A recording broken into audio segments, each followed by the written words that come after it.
അച്ഛൻ ചിക്കൻ കൊണ്ടുവന്നിട്ടുണ്ടായിരുന്നു. അപ്പോൾ ഞങ്ങൾ ചോദിച്ചു സൺഡേ സ്പെഷ്യൽ ഇന്ന് ചിക്കൻ ബിരിയാണി വെക്കാമെന്ന്. ചിക്കൻ ബിരിയാണിക്കുള്ള സാധനങ്ങളൊക്കെ വാങ്ങാൻ ഞങ്ങൾ നേരെ സുരേട്ടന് പിടിയിലിട്ട് വിട്ടു. അപ്പോൾ അവിടെ ഐസ് കണ്ടപ്പോൾ ഞങ്ങൾ ചോദിച്ചു ഐസ് എന്തെങ്കിലും വാങ്ങാമെന്ന്. ഏത് ഐസ് വാങ്ങാൻ നല്ല കൺഫ്യൂഷൻ ഉണ്ടായി. പിന്നെ ഞാൻ സേമിയൻ ബാർ വാങ്ങി. സേമിയൻ ബാർക്ക് നല്ല ഇഷ്ടമാണ്, അതുകൊണ്ട് ഞാൻ സേമിയൻ ബാർ എടുത്തു.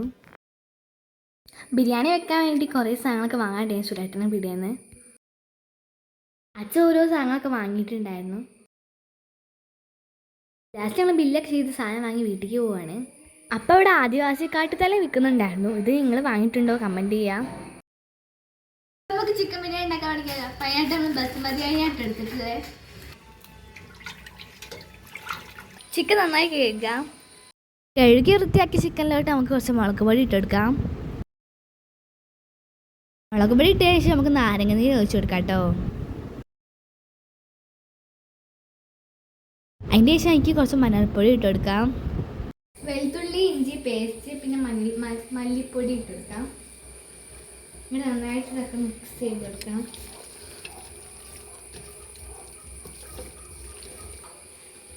എരിയൊക്കെ കുറവാണെങ്കിൽ ഇനി നമുക്ക് സാധനമൊക്കെ ഇട്ടെടുക്കാം.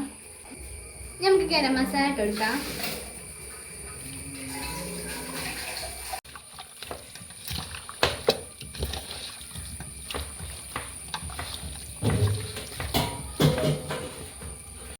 ബിരിയാണിയിലോട്ടുള്ള തക്കാളി ഉള്ളിയൊക്കെ അരിഞ്ഞെടുക്കാം. ക്യാരറ്റ് കുനുകുന അരിഞ്ഞ് കൊടുക്കാം കേട്ടോ. തലശ്ശേരി സ്പെഷ്യൽ ബിരിയാണി മസാല കൂട്ടായിട്ട് ഞങ്ങൾ ഉപയോഗിക്കുന്നതിലോട്ട് പാക്കറ്റ് മൊത്തം ഞങ്ങൾ ഇട്ട് കൊടുത്തിട്ടുണ്ട്. ഇനി നമുക്ക് അതിലോട്ട് നേരത്തെ അരിഞ്ഞ് വെച്ച് തക്കാളി ഉള്ളിയൊക്കെ ഇട്ട് കൊടുക്കാം. എന്നിട്ട് അതിലോട്ട് കുറച്ച് തൈര് ഒഴിച്ച് കൊടുക്കാം. ഇതൊക്കെ കൂടെ മിക്സ് ചെയ്യാൻ നന്നായിട്ട്. പുതിനയും മല്ലിച്ചപ്പൊക്കെ അരിഞ്ഞെടുക്കുകയാണ് ചിക്കനിലോട്ട് ഇടാൻ വേണ്ടിയിട്ട്. മല്ലിച്ചപ്പും പുതിനയും കൂടി നമുക്ക് ചിക്കനിലോട്ട് ഇട്ടെടുക്കാം. എന്നിട്ട് കുറച്ച് ഓയിലും ഒഴിച്ചു കൊടുക്കാം കേട്ടോ. നമുക്ക് ഇത് നമ്മുടെ ബസുമതി അരി കേട്ടോ. ബിരിയാണി റൈസ് കവറിന് അയച്ച് നന്നായിട്ട് കഴുകി എടുക്കുകയാണ്. അതിൻ്റെ ഇടയ്ക്ക് ചിക്കൻ വെച്ച് പാത്രം ചെറുതായി മാറ്റി. നമ്മുടെ ബിരിയാണി റൈസ് നന്നായിട്ട് കഴുകിയതിന് ശേഷം നമ്മൾ അടുപ്പത്തോട്ട് വെച്ച് വേവിക്കാൻ. ഞാനത് നന്നായിട്ട് ഇളക്കുകയാണ്. ക്യാരറ്റ് പുതിന മല്ലിച്ചപ്പ് നാരങ്ങ പിന്നെ നമ്മുടെ ഏലക്കായ ചതച്ചതും കൂടി നമ്മൾ ബിരിയാണി റൈസിലോട്ട് ഇട്ട് കൊടുക്കാം. ബിരിയാണി റൈസിലോട്ട് കുറച്ച് ഉപ്പ് ഇട്ട് കൊടുക്കാം. ഇത് നന്നായിട്ട് ഇളക്കാം. ഇടയ്ക്ക് അവിടെ ചിക്കൻ പൊരിക്കുന്നുണ്ട്. നന്നായിട്ട് നമ്മൾ ബിരിയാണിയിലോട്ടുള്ള ചിക്കനൊക്കെ വേവിക്കണേ. ചിക്കനൊക്കെ ഏതാണ്ട് വെന്തിട്ടുണ്ട്. നമ്മൾ ദമ്മിട്ട ബിരിയാണി ഉണ്ടാക്കണം. അപ്പോൾ അതിൻ്റെ മുകളിൽ കുറച്ച് ഡെക്കറേഷൻസിന് വേണ്ടി നമ്മൾ കുറച്ച് സംഭവങ്ങളിട്ടില്ലേ, അപ്പോൾ നമുക്ക് ഉണ്ടാക്കാം. അതിനായിട്ട് ആദ്യം നമ്മൾ ചട്ടി വെക്കുക. അങ്ങോട്ട് അതിൻ്റെ മുകളിലേക്ക് കുറച്ച് എണ്ണ ഒഴിച്ച് കൊടുക്കുക. അങ്ങോട്ട് നമ്മൾ ഉള്ളി ഇടുകയാണ്. ഇത് നന്നായിട്ട് ഇളക്കാം.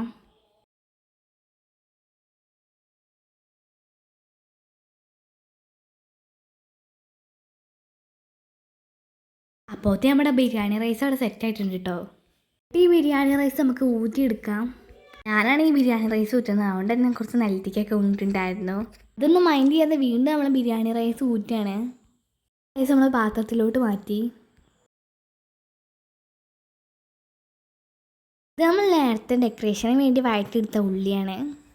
ഉള്ളി കോഴിയെടുത്ത ശേഷം നമ്മൾ അടുത്തിടുന്ന മുന്തിരിയാണ് കേട്ടോ. മുന്തിരി ഇട്ടപ്പോൾ പൂത്തിരി കത്തുണ്ടേനി. മുന്തിരി കുറച്ച് വെള്ളമുള്ളതുകൊണ്ട് തന്നെ ആളി കത്തുണ്ടേനി. പിന്നെ മുന്തിരി നല്ല ബലൂണ് പോലെ വീർത്തിട്ടുണ്ട്. നമ്മൾ മുന്തിരിയൊക്കെ കോരിയെടുത്തു.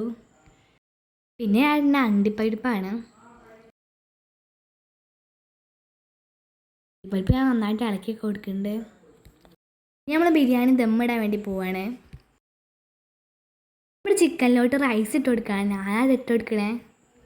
ചിക്കൻ്റെ മുകളിലേക്ക് റൈസ് ഫുൾ ഇട്ടതിന് ശേഷം നമ്മൾ കുറച്ച് നെയ്യ് അതിൻ്റെ മുകളിൽ കൂടെ തൂവി കൊടുക്കും. നേരത്തെ അടുപ്പത്ത് വെച്ചിരുന്ന അണ്ടിപ്പരിപ്പ് ചെറുതായിട്ട് മൂപ്പിച്ചതിന് ശേഷം ഞാൻ കോരി എടുക്കുകയാണ്.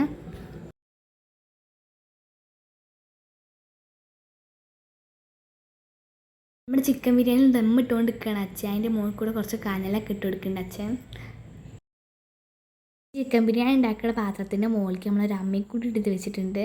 ഇത് നമ്മൾ ദമ്മൊക്കെ തുറന്ന ശേഷം ആ മുകളിലുള്ള റൈസിലോട്ട് നമ്മൾ കുറച്ച് നെയ്യ് ഒഴിച്ച് കൊടുക്കുകയാണ്.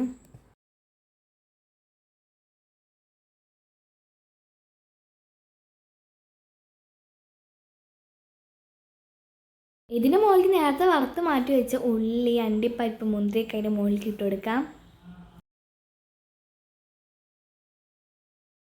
ഉണ്ടാക്കിയ ബിരിയാണി നമുക്ക് വേണമെങ്കിൽ ഫോട്ടോ ഒക്കെ എടുത്തേക്കാം. നമുക്ക് ഈ സാധനം നന്നായിട്ട് ഇളക്കലോടെ ഇളക്കലേ. ആയിട്ട് ഇളക്കുമ്പോൾ ഇതിന് മഞ്ഞ കളർ വരും. അതിനുശേഷം നമുക്ക് ഈ റൈസ് ഒരു വേറെ പാത്രത്തിലോട്ട് മാറ്റാം. അതെന്തിനാ വെച്ചാൽ റൈസും ചിക്കനും വേറെ വേറെ കിട്ടാനാണ്. നമുക്ക് റൈസും ചിക്കനും വേറെ വേറെ കിട്ടിയിട്ടുണ്ട്. അപ്പോൾ ഇതിൻ്റെ കൂടെ തൈരും ചമ്മന്തിയും ഉണ്ടായിരുന്നു കേട്ടോ. അത് കാണുമ്പോൾ തന്നെ നല്ല കൊതി വരുന്നുണ്ട്. ബിരിയാണി നല്ല ടേസ്റ്റ് ഉണ്ടായിരുന്നു. അപ്പോൾ നമുക്ക് വല്ലവരോടൊക്കെ ചോദിച്ചൊക്കെ ബിരിയാണി എങ്ങനെ ഉണ്ടെന്ന്. എങ്ങനെയുണ്ട്?